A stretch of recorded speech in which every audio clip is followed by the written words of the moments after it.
The clink of glass sliced through the log there like a blade. My father stood, lifting his whine as if he were announcing a promotion starting this year, he said, smiling too confidently. You'll be financially responsible for your brother's situation. He's already under enough pressure. The room went quiet in that dangerous, expectant way only family can manage. Then my mother added, without even looking at me, and if you decide to say no, don't expect to be part of this family anymore. In that moment, I felt clarity. Not shock, not anger, just absolute clarity. I smiled slowly, deliberately. I tapped my glass once, standing up, letting the silence stretch around me.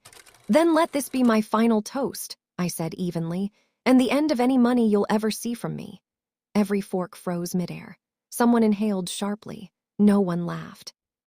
My name is Marble Knox. I'm 31 years old, the eldest daughter, the reliable one, the quiet problem solver who never complained, who always paid. For years, my family treated my success like a shared account. Promotions funded my brother's failures. My discipline paid for his chaos. And every time I hesitated, I was reminded how grateful I should be to help. Theo, my younger brother, sat beside my father, eyes glued to his champagne. He didn't defend me. He never had to. Silence had always worked in his favor. The table was dressed in gold and white, New Year's perfection. Toasts, smiles, traditions, all built on the assumption that I would nod and wire the money by morning. My father's smile faded. Marble, he warned softly, don't ruin the night. I reached for my phone, ready to code the transfer as usual. That's when my mother leaned closer and whispered something she thought would scare me into obedience. Instead, it revealed exactly who they were. For the first time, I didn't feel afraid. I didn't leave that night angry. That scared them more than any refusal could have.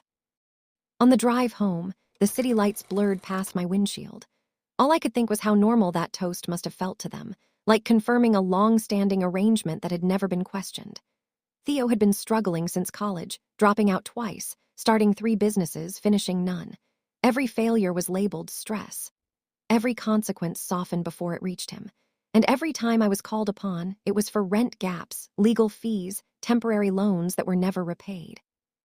I told myself it was family, that it would end once he stabilized. It never did. Meanwhile, I built my life quietly. Long hours, missed holidays, sacrificing myself to keep saying yes to them. My parents praised my strength right before asking for another favor.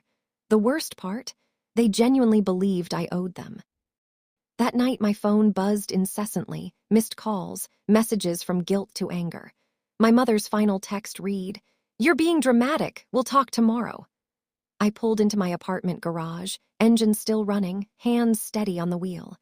Tomorrow, I realized, was when they'd learn I wasn't bluffing, and neither was the silence I planned to give them. The next morning, my mother showed up unannounced. No greeting, no hug, just her coat on, purse clutched, eyes sharp. "Don't do this," she warned, like I was a child about to touch fire. I poured coffee, sat across from her, and waited. She sighed dramatically. "Your brother didn't sleep all night. He's spiraling. Your father is embarrassed. Do you know how this looks?" There it was, not concern, but control. I reminded her calmly that I had already paid Theo's last 2 debts, covered his legal mess in October, that my savings weren't infinite. She laughed, actually laughed. "You make good money," she said. "You'll recover, he won't." That sentence landed heavier than any insult. Later that day, Theo finally called, not to apologize, not to explain, just one line, "Why are you punishing me?" That's when I felt the shift. Not anger, not guilt, recognition. I wasn't his sister to them. I was a resource. Once you see that clearly, you can never unsee it. 3 days later, my father made sure the message went public. Extended family was invited over to clear the air. I should have known better, but a part of me still believed honesty mattered. I walked into their living room to 20 familiar faces, aunts, uncles, cousins, all smiling too tightly. My mother sat at the center like a judge.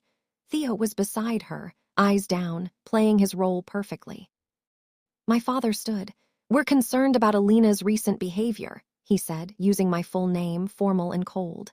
"She's chosen to abandon her brother during a fragile time after everything we've done for her." Murmurs rippled through the room. An aunt shook her head. That was the moment.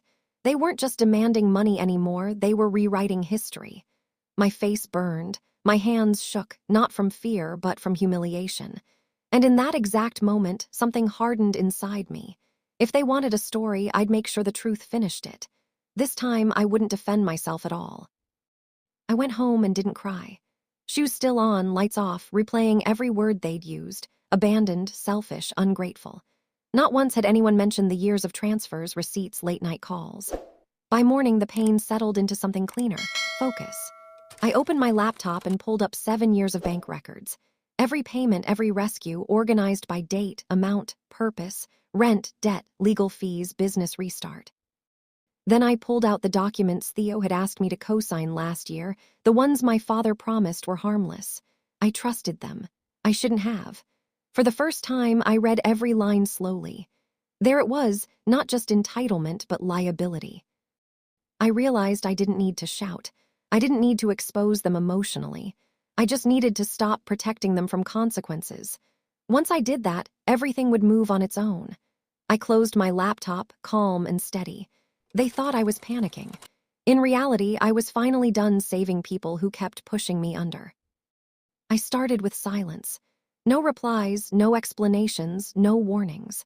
Then I sent one email, polite and professional, to my bank, formally withdrawing from any future financial responsibility connected to Theo.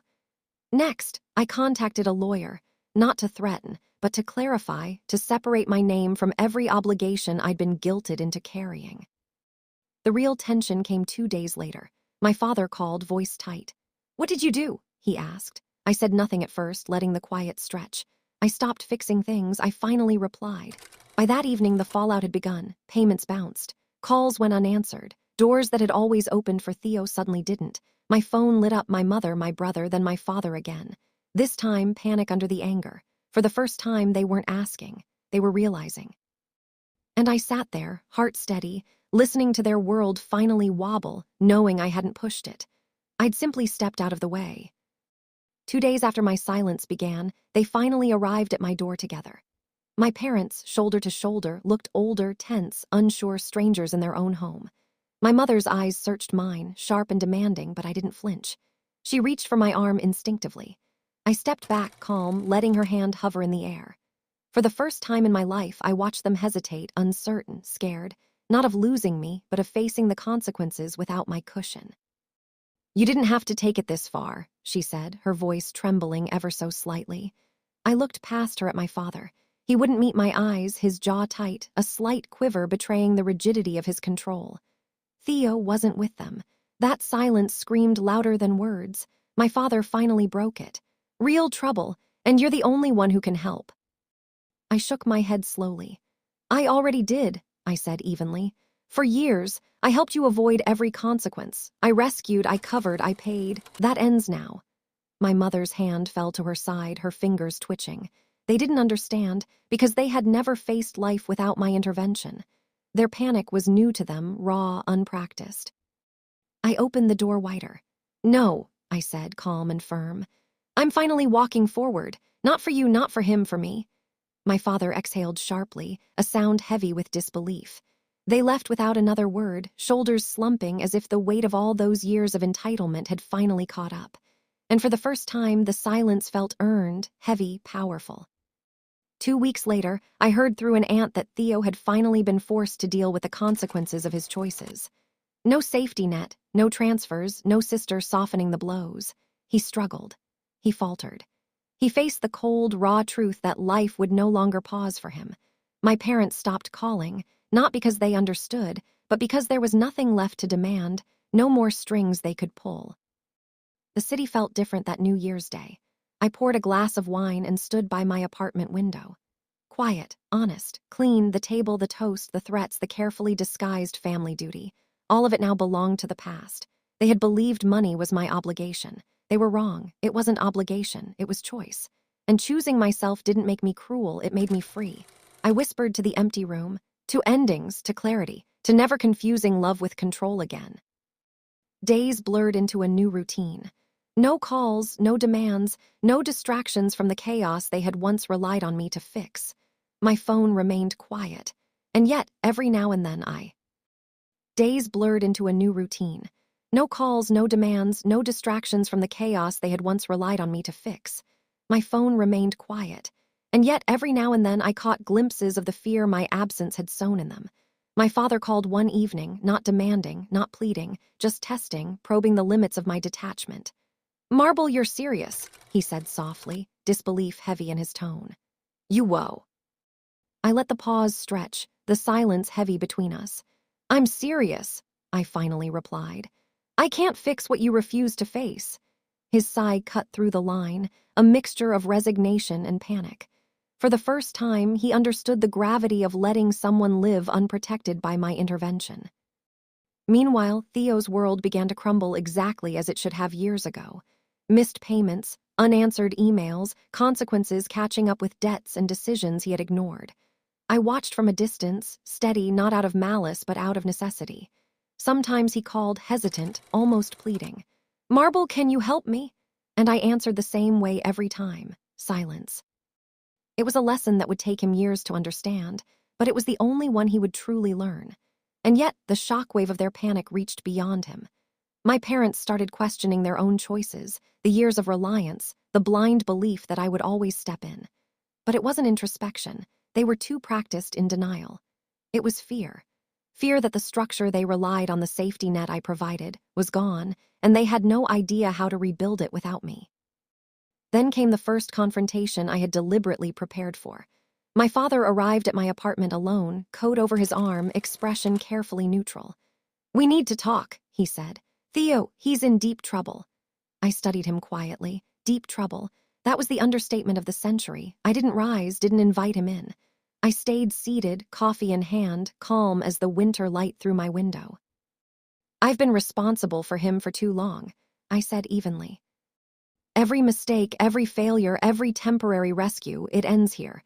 He's not my responsibility anymore." My father's lips tightened, eyes flickering with panic, disbelief, and a hint of desperation. "Marble, he's still your brother," he said, voice quiet now, almost pleading. I let that settle. I let the truth hang heavy. "Being his sister doesn't mean paying for him anymore," I said softly. "You enabled him for decades. I won't, and you will see exactly what it looks like when someone faces the consequences of their choices." He faltered, shifting on his feet. He realized, finally, that the world they had curated, one in which I constantly smoothed out chaos, was no longer intact. My calm, steady presence had become their measure of security, and now that measure was gone. It was a realization more terrifying than anger, more biting than blame. For the first time, I saw the vulnerability in them, not weakness, but the raw exposure of a life built on my intervention. And I felt no rush to comfort, no need to justify, no compulsion to rescue. That had been my past. This was my present. This was my life. As I closed the door behind my father, I felt the weight of years lift from my shoulders.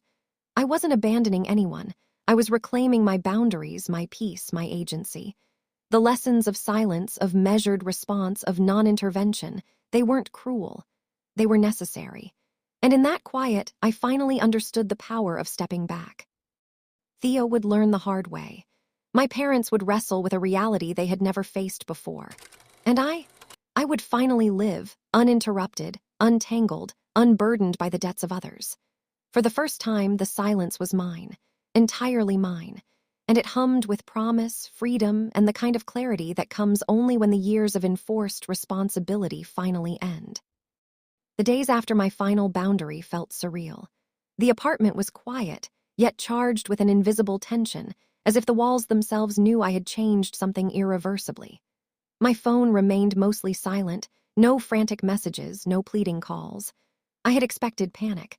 I hadn't expected it to be so raw, so unfiltered in its absence. The first week passed like a strange lull, but reality was far from gentle. Theo began to crumble almost immediately. Missed payments turned into overdue notices, legal warnings stacked up, and suddenly the world he had floated through effortlessly became a minefield. Friends who had once quietly enabled him now distanced themselves, sensing the chaos he carried like a contagion. For the first time, he was alone, forced to reckon with the consequences that had been postponed for decades. I watched quietly, emotionless on the surface, but my mind cataloged every reaction, every falter. Calls came in occasionally, short, shaky voices dripping with desperation. "Marble, please," he whispered one evening. I didn't answer. I couldn't, because every rescue, every leniency I had given in the past had been a training ground for dependency, and the lesson he needed was one of accountability, not pity. My parents fared differently. The initial shock of my silence cracked their composed exteriors. My mother, once sharp and commanding, now hovered on the periphery, a shadow of authority fractured by panic. My father, the man who had controlled decades of my decisions with a carefully measured hand, now fumbled through conversations, each sentence betraying his fear of a world without my intervention. They realized, painfully, that their system, built entirely on my labor, patience, and compliance, had collapsed overnight. Then came the confrontation I had been preparing for, though in truth, I didn't need it to escalate. My father called again, voice tight, almost breaking. "Marble, we need your help. He's in real trouble." I took a deep breath. For years, my help had been a safety net, a blanket shielding them from the consequences of Theo's repeated failures. Now they were facing a new reality. I would no longer be that safety net. "Father," I said slowly, deliberately, "I have already done everything I could for him. For decades, I rescued him from every misstep, every consequence. Now it is not my responsibility. You will see the truth of your choices reflected in the reality he must face." There was a long pause on the other end. Finally, he said, almost whispering, "You're serious?" I didn't answer immediately. Letting the quiet stretch was part of the lesson. "I am," I said finally. "I cannot continue to rescue what you refuse to govern." The fallout was swift. Banks called. Bills went unpaid. Lawyers sent notices. Doors that had always opened for Theo slammed shut. Friends and former colleagues, exhausted by years of enabling, distanced themselves. And yet, my parents' attempts at intervention faltered because they had spent decades reliant on my compliance. They had no strategy for engagement without me. Panic had replaced confidence. Control had slipped through their fingers entirely. One evening, 2 weeks after my initial stand, my father showed up at my apartment alone. No Theo, no mother, just him, coat draped over his arm, face pale and taut. "Marble," he said, voice shaking with a mix of fear and supplication. "He's in over his head. You must help him." I studied him quietly. "I have helped him for years. Every business, every debt, every emergency. Now it is his responsibility. Yours too, not mine." He stumbled back, words faltering. For the first time, he realized the weight of his own choices and the reality of abandoning his role in Theo's life. My calm, deliberate presence had been the glue holding them together, the buffer against chaos, and now that buffer was gone.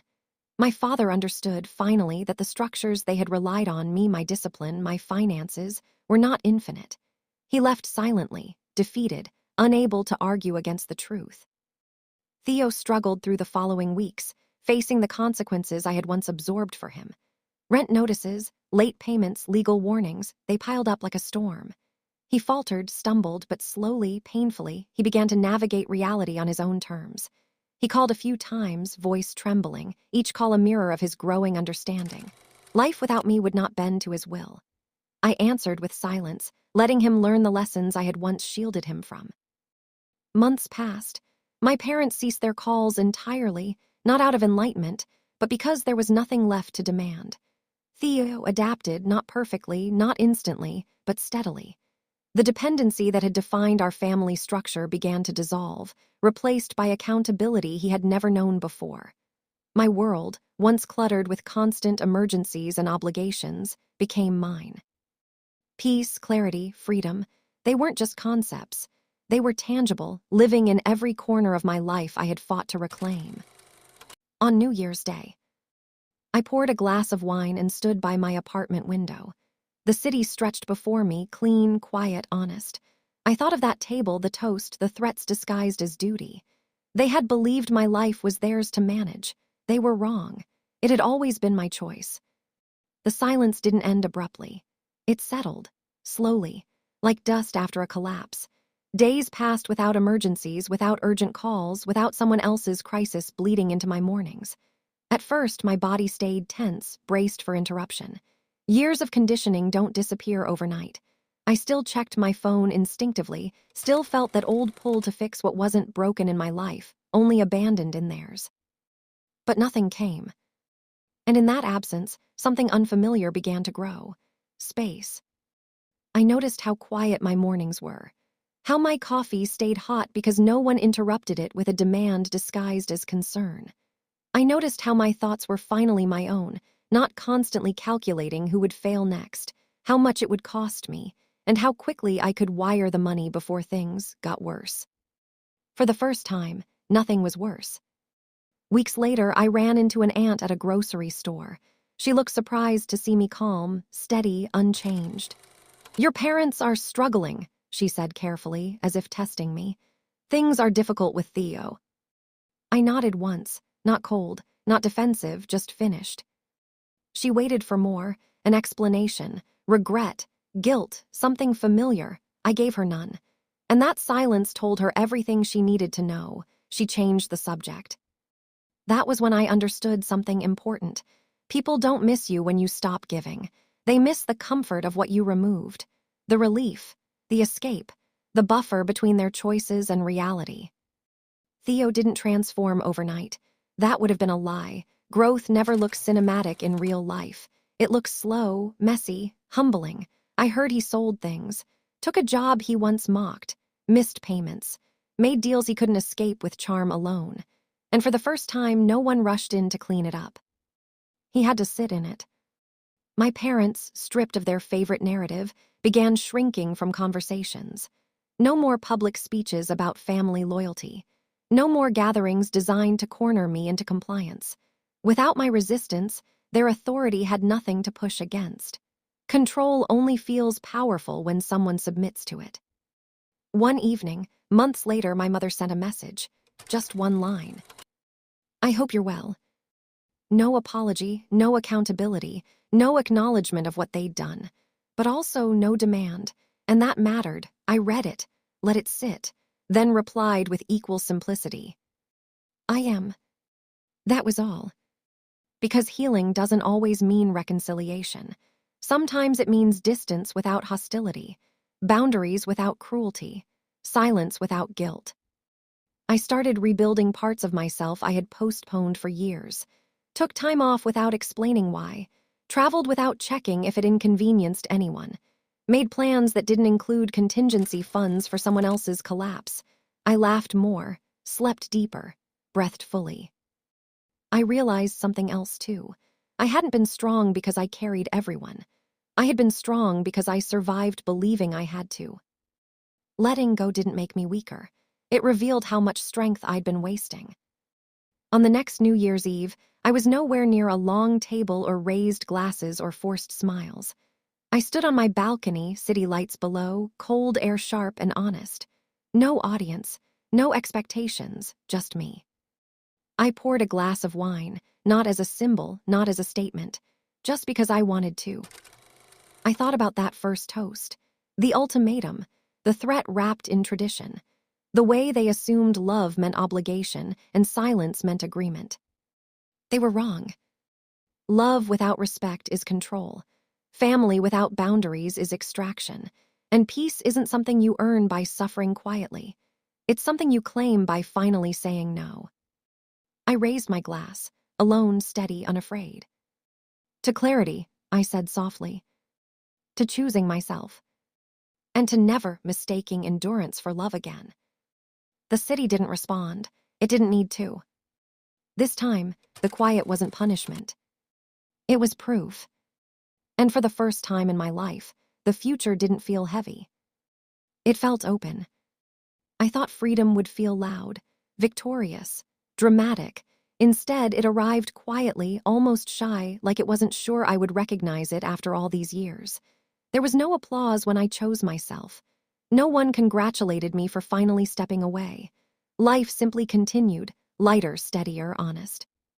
That was when I understood the truth no one prepares you for. When you stop being useful, some people stop being present. And that absence hurts only until you realize what it's making room for. I stopped measuring my worth by how much damage I could absorb for others. I stopped anticipating emergencies that weren't mine. Slowly, my nervous system learned a new language, one without urgency, without guilt. Peace isn't dramatic, it's consistent. One afternoon, months later, Theo emailed me. Not a call, not a demand, an email. Short, awkward, careful. I'm working now. It's not great, but it's mine. I wanted you to know. No apology, no excuses, just information. I stared at the screen for a long time. Then I closed the laptop. Some messages don't require replies. Some truths don't need validation. Growth doesn't ask for permission. My parents never brought up money again. Not because they had changed, but because the old dynamic no longer existed. Without leverage, manipulation becomes exhausting. They learned to live with the reality they had avoided by outsourcing it to me. And something unexpected happened. They aged. Not physically, emotionally. Responsibility has a way of doing that. Without me absorbing the weight, it finally rested where it always should have. On them. I stopped being angry about it. Anger is a bridge emotion. You cross it to get somewhere else. I had arrived. On quiet evenings, I sometimes thought about the girl I used to be. The one who confused being needed with being loved. The one who thought endurance was loyalty. I wished I could reach back through time and tell her this. You're not strong because you stay. You're strong because you know when to leave. The world didn't punish me for setting boundaries. It adjusted. The people who benefited from my silence disappeared. The ones who respected my presence stayed. That alone was worth everything. I learned how to sit with myself without distraction, how to enjoy stillness without feeling guilty, how to build a life that didn't revolve around preventing someone else's collapse. And in that space, something radical happened. I became whole. Not because my family changed. Not because Theo transformed. Not because anyone apologized. But because I finally stopped negotiating my peace. The past no longer followed me like a debt. The future no longer felt like a responsibility. It felt like a choice. And this time, the choice was mine. Time did what distance alone couldn't. It revealed patterns I had been too close to see before. With every quiet month that passed, my memory reorganized itself. Moments that once felt normal now appeared clearly for what they were. Transactions disguised as affection. Praise used as leverage, concern spoken only when money was involved. I no longer romanticized the past. That was the real healing. I stopped explaining my absence. Explanation is just another form of permission, and I wasn't asking anymore. When people asked about my family, I answered neutrally. We're not close. No drama, no backstory, just truth stripped of justification. And something interesting happened. People accepted it. Because most adults understand boundaries. It's only those who benefit from their absence who argue against them. I rebuilt my identity in small, deliberate ways. I learned what kind of rest actually restored me. I learned which friendships felt reciprocal instead of draining. I learned that being dependable doesn't require being disposable. There were moments, of course. Late nights when doubt crept in quietly, asking questions it knew how to phrase carefully. Was I too harsh? Could I have handled it differently? Was this strength or was it avoidance? But then I remembered the table. The toast. The certainty with which my future had been assigned without my consent. And the doubt evaporated. Growth isn't loud. It doesn't announce itself. It shows up as steadiness. As the absence of chaos you used to mistake for love. As the quiet confidence of knowing you can survive disappointment without collapsing into guilt. Theo didn't become someone else. He became accountable. And that was enough. Not for reconciliation, but for closure. I no longer felt responsible for the outcome of his life. Responsibility without authority is just control turned inward, and I had lived that way long enough. My parents adjusted, not emotionally, but practically. They stopped performing family unity once they realized there was no audience. Without my resistance, there was no role left to play. Control requires contrast. Silence erased it. One day, while cleaning out old documents, I found receipts, transfers, notes I had written to myself reminding me why I had sent the money. Just this once. He needs time. It's temporary. I shredded every page. Not out of anger. Out of release. That chapter no longer needed proof. I had lived it. What surprised me most wasn't how much lighter my life became, but how stable it felt. No emotional spikes, no financial emergencies, no sudden calls demanding loyalty disguised as urgency. Stability used to scare me. Now it felt like home. I didn't win anything. I didn't defeat anyone. I didn't prove a point. I simply stopped participating in a system that required my self-erasure to function. And when I stepped away, it collapsed exactly as it should have. Because anything that survives only through your sacrifice isn't love. It's dependency. And I had finally outgrown it. That realization didn't arrive with fireworks. It settled in quietly, like a truth that no longer needed debate. I didn't feel the urge to explain myself to anyone, not my parents, not Theo, not even to the version of me that once believed endurance was the same thing as love. I understood something simple and final. You can love people and still refuse to be consumed by them. You can wish them well and still walk away. You can choose peace without needing permission. My life didn't become extraordinary after that. It became honest. My days were no longer shaped around anticipation and damage control.